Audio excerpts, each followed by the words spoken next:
discipline. Be even-tempered, content with second place, quick to forgive an offense.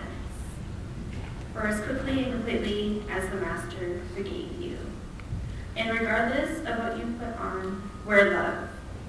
It's your basic all-purpose garment. Never be without it. Let the peace of Christ keep you in tune with each other, in step with each other.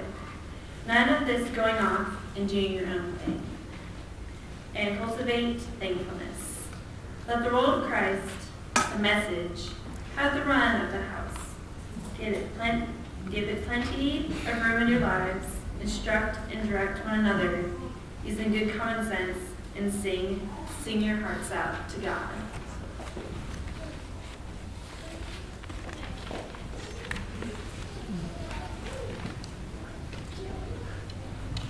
My name is Jennifer Klein, and I'm a senior at Valley Christian High School, and this is my testimony.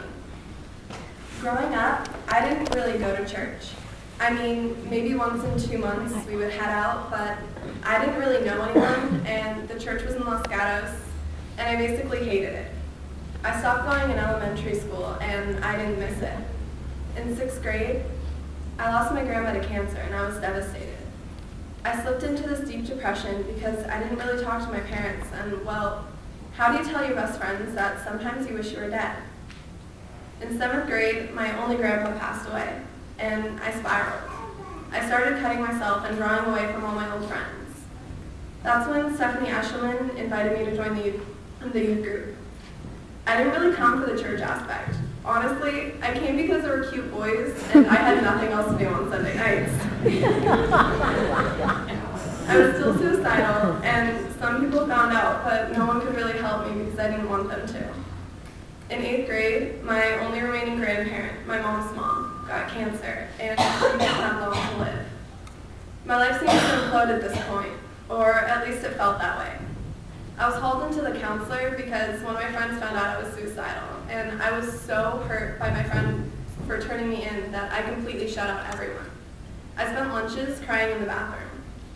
The very next week, I went into my English class, which was the period right after lunch. I sat next to this kid that I honestly hated because he always teased me. I sat down and he stared at me and said, "What's eating you?" I had shut out everyone in my life. And this random boy, who I didn't even like, asked me a simple question, and suddenly I'm spilling out everything and crying about my grandma. And then he just looks at me, this kid who had tormented me all through middle school, and said, "Can I pray for you?" I didn't even answer, but he grabbed my hands and said, "Father God, I pray that you take away the pain from Jen's grandma," and some other things that I don't remember. My grandma died that day.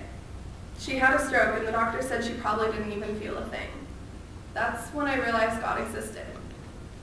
It wasn't until my first mission trip, Sierra Service Project in Lucachuca, Arizona, watching the sun slip past the horizon while sitting on a mesa with some truly amazing people, that I realized how much I needed God in my life. It wasn't an instant conversion. I wasn't free from depression, and I still had my suicidal bouts, but I got myself baptized and confirmed into the church. Since that day on the mesa, I've made many solid Christian friends, and because of them, I'm better. I mean, I'm still depressed at times. I don't know if that will ever completely leave me, but one verse has gotten me through, and that's 1 Corinthians 10:13. "No temptation has seized you except what is common to man, and God is faithful. He will not let you be tempted beyond what you can bear, but when you are tempted, he will also provide a way out so that you can stand up under it."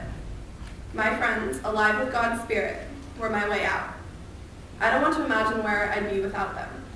I've still got a lot of work to do, a lot of dark corners to shine the light into, but don't we all? I'm trying. I'm being the best I can be because God came into my life and changed me.